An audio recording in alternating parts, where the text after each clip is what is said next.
Nabi itu pernah didatangi, Pak, tentang seseorang yang melakukan perkara dosa. Apa perkara dosa yang dilakukan oleh dia? Perkara dosa yang dilakukan oleh dia itu adalah inni waqa'tu baina imraati fi nahari Ramadan. Saya itu mencampuri istri saya pada siang hari bulan Ramadan. Halaktu ya Rasulullah, saya celaka ya Rasulullah. Mencampuri istri di siang hari bulan Ramadan, dosa besar atau dosa kecil? A, dosa besar. B, dosa kecil. C, mumet. Yang mana? Dosa besar atau dosa kecil? Dosa besar. Ada seorang sahabat datang kepada Nabi ketika Nabi sedang majelis dengan para sahabat. Ketika Nabi sedang duduk majelis bersama para sahabat, sahabat ini datang, ya Rasulullah, sesungguhnya saya itu jatuh dalam dosa besar ya Rasulullah. Saya celaka karena saya mencampuri istri saya di siang hari bulan Ramadan. Lihat Rasulullah apakah kemudian marah-marah? Enggak, kamu itu ya sahabat, kok bisa-bisanya enggak bisa nahan gitu loh. Buat tahan sebentar sampai maghrib. Rasulullah enggak mengatakan itu. Rasulullah apa yang beliau katakan saat itu?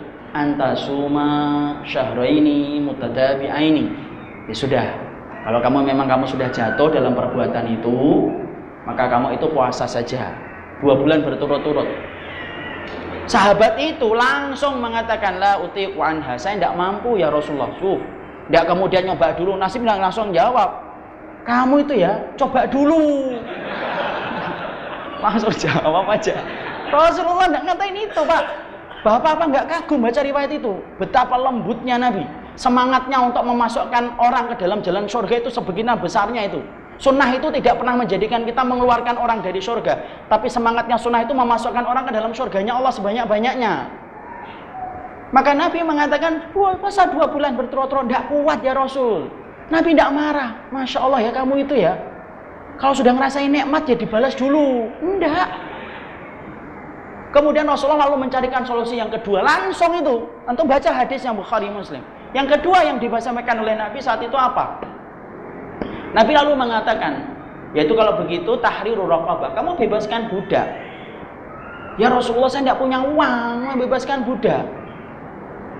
Ya sudah, kalau kayak gitu berikan makanan kepada 60 orang miskin. Lihat, Nabi memberikan tahapan-tahapan. Tidak mampu membebaskan budak, ya sudah, kamu berikan makanan kepada 60 orang miskin. Ya Rasulullah, saya tidak punya makanan. Coba. Lalu kemudian Nabi masuk ke dalam rumahnya, ada sekantong kurma, dikasihkan itu kepada sahabat tadi yang mencampuri istrinya pada siang hari bulan Ramadan, yang mana kita membaca itu dosa besar. Nih, kasihkan kepada tetanggamu miskin, aku membantumu untuk membayar kafarah. Lalu dia berkata, ya Rasulullah, emang ada yang lebih membutuhkan kurma ini selain saya ya Rasulullah? Coba. Ya sudah, buat kamu saja. Masya Allah. Itu kurma, Pak, bukan kurma ajwa itu. Ajwa banget itu. Itu kurma Nabi banget itu. Tapi Masya Allah, di situ kita melihat bagaimana akhlaknya Rasulullah SAW. Dia ngerti nih sahabat ini, memang tahapannya sampai di situ. Coba kalau kita bandingkan dengan orang hari ini ketika mendapati mungkin ada orang yang berdosa, Masya Allah, kita seakan-akan menutup pintu rahmat Allah untuk mereka ketika kita sebel dengan dosa mereka. Seakan-akan kamu tidak bisa masuk surga ini. Padahal orang yang memiliki sunnah, pemilik pabrik sunnah itu Nabi. Tapi Masya Allah, perhatikan Rasulullah ketika beliau menjalankan akhlak yang luar biasa dalam kehidupan beliau. Kenapa saya kutip semacam ini? Karena sesungguhnya kita perlu untuk mengambil sunnahnya Nabi, bukan hanya sunnah di dalam masalah sholat, sunnah dalam masalah zikir, tapi sunnah ketika ngingetin orang itu juga harus paham. Jangan kita kira loh Pak, orang yang berdosa hari ini, bisa jadi besok mereka bertobat dan Allah terima tobatnya, dan bisa jadi hari ini kita yang ngaji belum tentu istiqomah ketika mati.